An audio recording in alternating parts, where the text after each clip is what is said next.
Yes, and you're waking up with Damo here on 4AK, right across Toowoomba, Darling Downs and Lockett Valley on 1242 AM and 99.5 FM in Stanthorpe.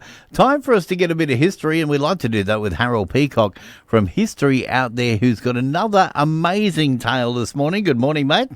Yes, good morning, Damo. Yeah, this story from the Toowoomba courthouse, 172 years ago, whatever it was, and the Dalby accused. It's like an amazing group of characters in the court. I've got to tell you about. Mate, let's go back to 1863 and take it away. Yeah, that's right. It was, in fact, in January 1863, Mary Walsh, she stood indicted for stealing 2 bank cheques. Oh. Now, Mary lived in Dalby, where she was known to be a woman of ill repute. But she was a favourite of the Toowoomba courts, in which she made regular appearances. In fact, within weeks of the bank stealing charges, the bank cheque stealing charges, she made at least 4 other appearances. Mary was found guilty of indecent and obscene language, but let off with a caution. Right. She was found drunk in Margaret Street in Toowoomba, charged with vagrancy, and sentenced to 14 days solitary confinement. Oh, a bit of a party girl, was she? Yeah, and in fact, she then pleaded guilty to being drunk and disorderly and got 48 hours confinement. Oh, Mary. Finally, Toowoomba's judge's patience was exhausted by similar charges, and Mary was sentenced to 3 months' jail down in Brisbane.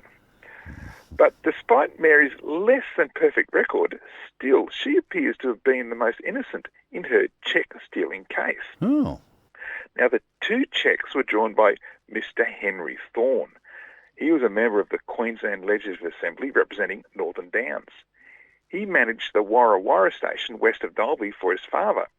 His father, George Thorne Sr., he was a Member of Parliament and the founding father of Ipswich. His brother was George Thorne Jr., the Queensland Premier. Now, Thorne may have been an innocent party in this whole saga, but his associates were not. Oh, dear. You see, Thorne's cheques were made in favour of Mr. John Dillon.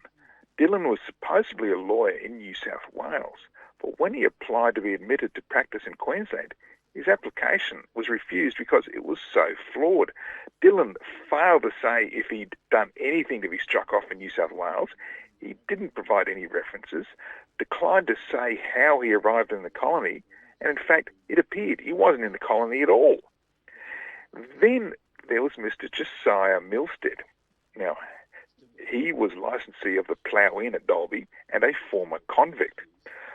Milstead was called by Mary as a character witness, but when he gave evidence, he appeared to know nothing about her, other than that he occasionally called at his house. So she was a regular visitor, it seems. But one wonders if Milstead's loss of memory about Mary had anything to do with him wanting to be re-elected as a Dalby town councillor. And in fact, he later became mayor. Oh. Then there was Mr. William Foote, better known as Billy. He worked on Thorne's station and had come to town to deliver the 2 cheques. Billy admitted knowing Mary and to waking up in her house, but he denied any knowledge of how he got there or what he went there for. All he knew was that when he woke up, his trousers were torn and the cheques were gone. Oh. Now, Mary called 2 character witnesses, and one, like I said, was Dalby's convict Mayor Milstead. The other witness said that although Mary was known to be a woman of ill repute, he had never heard of her accused of dishonesty. Now, that testimony must have swayed the jury because they found the ever-popular Mary not guilty. But the judge was not so sure, and he cautioned her not to make her appearance before him again. Now, meanwhile, Billy Foote, who, as I said, frequented Mary's house but couldn't say why, years later he was probably murdered by his brother-in-law, who was acting in defence of his sister. So whatever you think of Dalby's Mary Walsh back then, she was certainly not the worst in that colourful Toowoomba courtroom 162 years ago. Wow, there you go, mate. Another great story. And it's interesting how it all weaves together, isn't it?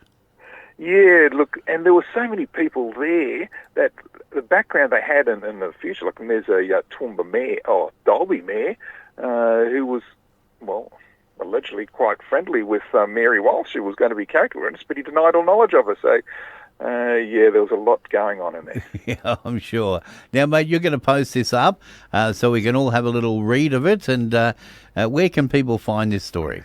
Absolutely. You can go online to historyouthere.com. I post it on Friday mornings for you. All right, fantastic. Historyouthere.com, and people can log on there and find it and have a reread of that story and many others as well.